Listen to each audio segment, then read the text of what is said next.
नमस्कार मैत्रिणींनो, आज मी तुमच्यासाठी काही यूजफुल किचन टिप्स घेऊन आलेली आहे। त्यासाठी व्हिडिओ पूर्ण बघा। यातील आपली पहिली टिप आहे ती म्हणजे खिसणीसाठी आहे। ही छोटी आलं खिसण्याची खिसणी आहे। ही वापरल्यानंतर तिची धार निघून जाते। अशा वेळेस तिची धार पुन्हा आणण्यासाठी इथे आपण चहाच्या कपचा कशा पद्धतीने वापर करायचा आहे ते तुम्हाला दाखवणार आहे। या चहाच्या कपच्या खालच्या बाजूने आपण या पद्धतीने या खिसणीवरती असं घासून घ्यायचं आहे। ज्याप्रमाणे आपण काही खिसत असतो त्याप्रमाणे खिसून घ्यायचं आहे। असं खिसल्यामुळे खिसणीवरती खूप छान धार लागली जाते। त्यामुळे तुम्ही सुद्धा ही ट्रिक नक्कीच ट्राय करून बघा। आता आपली पुढची टिप आहे ती म्हणजे कुकरच्या हँडलसाठी आहे। हँडलचा स्क्रू जर सैल झाला तर हँडल या पद्धतीने हालायला लागतो आणि त्यामुळे कुकरही आपल्याला व्यवस्थित पकडायला येत नाही। त्यामुळे या कुकरचा जो हँडल आहे त्याचा जो स्क्रू आहे तो कशा प्रकारे आपल्याला पॅक करायचा आहे, त्यासाठी आपल्याला कशाचा वापर करायचा आहे ते बघायचं आहे। त्यासाठी इथे मी अशा प्रकारचा एक छोटा चमचा घेतलेला आहे। चमच्याचा जो पाठीमागचा भाग आहे त्याच्या बाजूने आपल्याला हा स्क्रू या पद्धतीने फिरवून टाईट करून घ्यायचा आहे। अशा प्रकारे इथे मी या कुकरच्या हँडलचा हा स्क्रू टाईट करून घेतलेला आहे।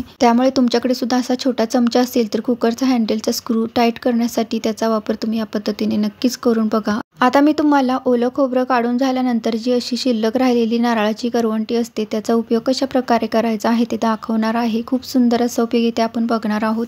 त्यासाठी आपल्याला आणखीन एक असं औषधाच्या बॉटलचं झाकण घ्यायचं आहे। तुमच्याकडे दुसरं कुठलं बॉटलचं झाकण असेल तरी चालेल। आता याचा उपयोग कसा करायचा ते बघूया। इथे ही जी करवंटी आहे ती व्यवस्थित बसत नाही, त्यासाठी आपल्याला या झाकणाचा वापर करायचा आहे। ही जी करवंटी आहे ती आपण या झाकणावरती ठेवायची आहे। आता ही ठेवल्यानंतर तुम्ही बघू शकता हे किती व्यवस्थित बसलं जात आहे। याचा उपयोग आपण आता कसा करायचा ते बघूया। येथे या करवंटीचा उपयोग मी धूप लावण्यासाठी करणार आहे। त्यासाठी अशा पद्धतीने धूप पेटवून घेतलेला आहे तो आपण या करवंटीमध्ये ठेवूया। तुमच्याकडे जर धूप लावण्यासाठी असं काही नसेल तर अशा पद्धतीने नारळाच्या करवंटीचा असा उपयोग तुम्ही सुद्धा नक्कीच करून बघा। खूप सुंदर आयडिया आहे। तुम्हाला ही आयडिया आवडली असेल तर नक्कीच ट्राय करून बघा। आता इथे मी एक पेन घेतलेला आहे। या पेन मधील शाई संपलेली आहे। अशी शाई संपल्यानंतर हे पेन आपण फेकून देतो। अशा वेळेस हे फेकून न देता त्याचा कशा पद्धतीने वापर करायचा आहे ते दाखवणार आहे। या पेनाचं जे झाकण आहे त्याचा उपयोग इथे आपल्याला करायचा आहे। पेन आपण बाजूला ठेवूया आणि झाकण घेऊया। याचा उपयोग आपण इथे कसा करायचा ते बघूया। त्यासाठी इथे मी डबल साइडर टेप घेतलेला आहे। आता याच्यातील अगदी थोडासा टेप आपण या पद्धतीने कट करून घेऊया। 2 तुकडे इथे मी याचे कट करून घेत आहे आणि या पद्धतीने या झाकणाला लावून घेत आहे। असा हा टेप चिकटून झाल्यानंतर याचा उपयोग आपण कोठे आणि कसा करायचा ते बघूया। येथे याचा उपयोग मी या पद्धतीने स्विच बोर्ड वरती चिकटवण्यासाठी करणार आहे। येथे आपण याच्यामध्ये आता आर्टिफिशियल प्लांट ठेवायचा आहे। अशा पद्धतीने या पेनामध्ये आता हे ठेवत आहे। ठेवल्यानंतर तुम्ही बघू शकता किती सुंदर दिसत आहे। आता हे जे अडकवण्याचा भाग असतो त्याचा सुद्धा आपल्याला इथे चावी अडकवण्यासाठी वापर करायचा आहे। खूप सुंदर असा उपयोग या पेनाच्या झाकणाचा आपण केलेला आहे। तुम्हाला सुद्धा जर ही आयडिया आवडली असेल तर तुम्ही सुद्धा नक्कीच ट्राय करून बघा।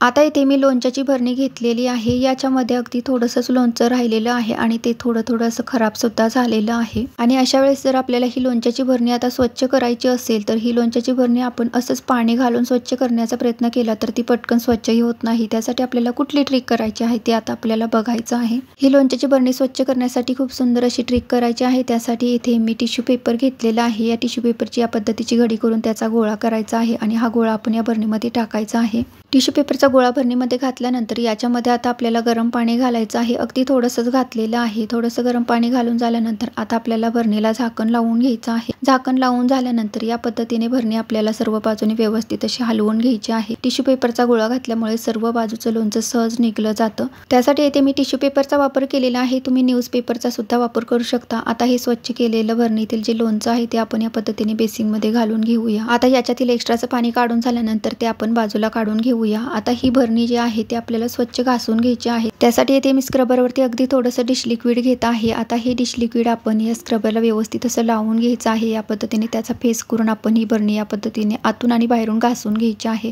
त्याचं झाकण सुद्धा या पद्धतीने घासून घ्यायचं आहे। घासून झाल्यानंतर आता हे व्यवस्थित आपण पाण्याने स्वच्छ धुवून घेऊया। ही भरणी आणि भरणीचं झाकण धुतल्यानंतर तुम्ही बघू शकता किती स्वच्छ झालेले आहे। जराही तेलकटपणा याच्यावरती शिल्लक राहिलेला नाही। त्यामुळे अशा प्रकारे लोणच्याची भरणी स्वच्छ करण्याची ही आयडिया तुम्हाला सुद्धा जर आवडली असेल तर तुम्ही सुद्धा नक्कीच ट्राय करून बघा। आणि अशाच काही उपयोगी टिप्स आणि ट्रिक्स बघण्यासाठी चॅनलला सबस्क्राईब करा। तसेच काही टाकाऊपासून टिकाऊ वस्तूंचे व्हिडिओ सुद्धा चॅनलवरती अपलोड केलेले आहेत, ते सुद्धा तुम्ही बघू शकता। आता इथे आपल्याला कपड्याचा साबण घ्यायचा आहे। हा साबण आपण या पद्धतीने थोडासा किसून घेऊया। अगदी थोडासाच घेतलेला आहे, जास्त घेतलेला नाही। आता याच्यामध्ये 1 चमचा मीठ घालूया। मीठ घालून झाले की इथे थोडासा बेकिंग सोडा घालून घेत आहे। बेकिंग सोडा घालून झाले की याच्यामध्ये आता आपल्याला पाणी पाणी घालून घ्यायचं आहे। पाणी सुद्धा इथे आपल्याला थोडंसंच घालायचं आहे। पाणी घालून झाले की आता आपण हे कमी गॅसवरती 2 मिनिटे सतत हलवत या पद्धतीने पूर्ण तव्याला हे लावून घ्यायचं आहे।